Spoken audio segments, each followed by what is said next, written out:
So guys, update 8 for Hell Let Loose is looking like it might be the biggest update we've seen in the game so far. And the funny thing is, it doesn't even include a new map. So today guys, we're going to try and figure out why that is and round up all the news we've got on this update so far. So guys, this is BillyEatWorld again, and let's find out.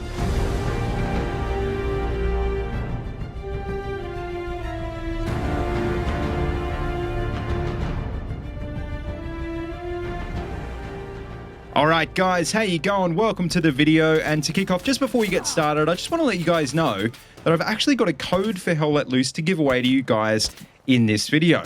And if you want a chance to win, well, all you need to do is just hit that subscribe button and leave a comment on this video, and I'll basically be drawing a random winner from the comments in about a week's time. Now, not just that, but in the next few weeks, I'll also have some Hell Let Loose codes to give away over on my Twitch channel. So if you haven't already, head over there and follow me there as well. And as usual, I'll do my best to contact the winners directly, but as always, keep an eye on my Twitter and on the pinned comment on this video, just in case. Anyway guys, so with that out of the way, to kick off, if you missed my last few videos, I just want to quickly recap a few of the things we've covered about Update 8 so far here on this channel. And probably most importantly is that a couple of weeks ago we found out that we'll be getting the M3 Greaser submachine gun in this one for armor crews and for other support roles on the American team. Now, if you haven't heard about this one before, basically it was designed to be a lighter and cheaper replacement for the Thompson SMG that only fired at a fairly slow 450 RPM. But as a trade-off, it's got a 30-round detachable box magazine. So basically, in a nutshell, it's kind of like the US Army's answer to the German MP40. Now, the other thing we found out is that we'll also be getting a few new gadgets for the engineer class as well, like for example, the satchel charge, which basically is a massive single-use timed explosive that can be used to take out vehicles, fortifications, and might even go on to play an important role down the track in an overhauled offensive game mode. Now, not just that, but the engineer's wrench tool is also getting tweaked. It'll lose its repair function, and that'll be transferred over to a new blowtorch gadget. And we'll talk a bit more about that in just a sec, but basically, that's because the devs realized that maybe more classes need to be able to repair, but not necessarily build as well, like for example, the armor crews. Now moving on, another new feature coming in Update 8 that was announced a little while ago is that we're finally going to be getting a hitbox system. Because, well, you might have realized by now, if you shoot someone with, say, a G43 in the foot, well, it doesn't matter. They're probably still going to go down in one shot, just like if you shot them in the chest. And obviously that means a lot of guns like the bolt-action rifles that should have been more powerful and accurate at longer ranges just aren't getting used as often. And not just that, but there's so many guns that can kill you in one hit at long range at the moment that really the medic class isn't that useful. So hopefully a new hitbox system will help to fix that issue.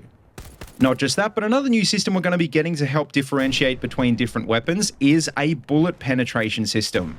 And not only is it going to be dependent on the surface you're shooting through, but also the caliber of the gun, which means once again, those more powerful bolt-action rifles are going to have a bit of an advantage. Apparently, quote, all weapons can penetrate fabric, paper, and glass. Smaller rounds will be able to penetrate thin wood and plaster, and large rounds will be able to penetrate thicker wood, some brick, and thin metal. And the devs have given us a few screenshots to illustrate how this new system works. The only thing we don't know yet is what they're going to consider a small, medium, and large caliber round. Now, by this point in the video, you've probably started to realize that the meat of this update is going to be improvements to the core systems rather than new content. And well, another system that's getting changed is something we don't often think about, grass. Because usually what we focus on the most is stuff like performance and the amount of cover on maps. And well, turns out grass plays a big part in both of these things.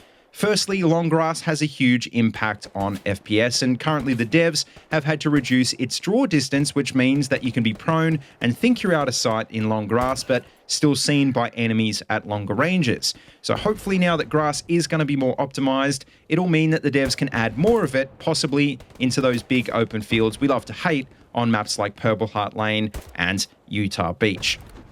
But finally, for core systems, there's two smaller changes you also might want to know about. Firstly, apparently heavy weapon sounds are getting an overhaul in this one, including all explosions. And not just that, but the devs are also adding ricochet sounds as well. So that's really good news. Hopefully that brings vehicle weapon sounds up to scratch with the infantry guns. And speaking of audio, well, isn't it annoying when you want to communicate with your squad members, but they just don't have mics? Well, the devs are adding unit designations in to hopefully solve this issue. Not only will you be able to mark your squad as a VoIP-only squad in Update 8, but you'll be able to actually designate your role on the team, either as offensive, defensive, logistics, or artillery. All right, so that's all the older stuff out of the way. So on to the recent news. And well, last week we actually got our first taste of the new logistics system the devs are adding in Update 8. And as you can see, apparently the engineers are going to be getting a couple of new deployable fortifications, for example, the barricade and the bunker. Now, obviously, these are a lot more substantial than the sandbags and the barbed wire that don't really get used all that often in-game at the moment, and that means that they're going to cost more supplies. And not just that, but they're also going to be upgradable for more supplies by 2 levels as well, which will not only increase their durability, but also limit the weapons that can penetrate through them. Also, just before, you might remember that I mentioned the identity of the wrench is changing. It's now going to be a designated placing tool, which the engineer is going to be able to use to plan out fortifications. And just like in games like Squad, other class members are going to have access to a tool they'll need to use to actually build the objects. In this case, instead of a shovel though, it's going to be the hammer. Now, obviously, this seems to be just scratching the surface of a much more complicated fortification system that's coming soon. The devs are apparently going to be adding things like weapon emplacements later on as well. And not just that, but they're also planning to make things like repair stations and, most importantly, nodes upgradable as well, so that they have a use on the battlefields rather than just being there to passively generate resources. Now, moving on, and still speaking of Squad, well, you probably know that to build fortifications in that game, you actually need a Logitech. And well, in Update 8, the real big ticket item coming to Hell Let Loose is its answer to that. We're going to be getting the Opel Blitz for the German team and the GMC CCKW for the US team. And they're not only going to be able to transport troops, but also supplies. The 2-seater supply variants will be able to carry 2 supply crates with 150 supplies each, and you'll be able to drop these off at certain points on the battlefield to allow engineers to build fortifications. And although the devs won't be adding a designated logistics role for this, like I said before, you will be able to designate an infantry squad as a logistics squad, and you'll also be able to gain XP by carrying out supply tasks. Now, also, probably most importantly, these trucks are going to be able to transport troops, so thank God, no more 5-minute runs up to the first objective at the start of a game. And apparently they're going to have 12 seats all up, so in other words, basically just enough to fit 2 full infantry squads. Now, obviously, another important use for these transport vehicles will be to quickly reinforce a strong point or for using them to flank around to back cap objectives. But obviously, using them aggressively is going to be a pretty risky strategy. Just remember, these aren't armored vehicles. Larger rifle rounds will be able to penetrate the cab, and apparently AT rounds will be able to take them out in basically one hit. But anyway, guys, finally, the last thing I want to talk about in this video is, like I said, as huge as it is, Update 8 seems like it is just more of a quality of life update. And look, bearing that in mind, it is a bit disappointing we won't be getting something like a new map. But what you might not realize is that the devs are actually going to be releasing 2 overhauled older maps in this one instead. Firstly, Herdkin Forest is getting an overhaul, and look, they've been pretty light on the details so far, but here's some screenshots so that you can see what the new version is going to look like. And also, apparently St. Mary-Glees is getting an overhaul as well. No info on that just yet, but maybe it'll have some more long grass in the fields like I mentioned a bit earlier on.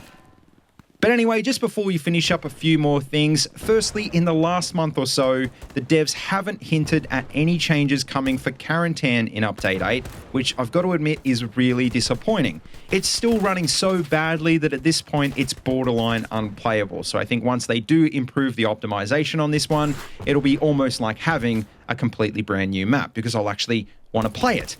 And finally, and this is only a really tiny bit of news, but probably it's the most exciting thing the devs have released in the last few weeks. We've finally got our first teaser of the new Eastern Front content coming out next year.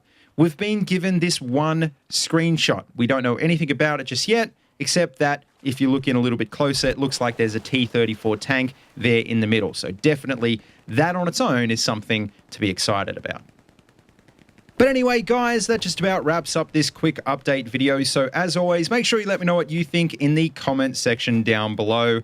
And of course, just remember that I can't possibly cover every single detail of these dev briefings in just the one video. So if you do want more info, I'll leave all the relevant links in the description.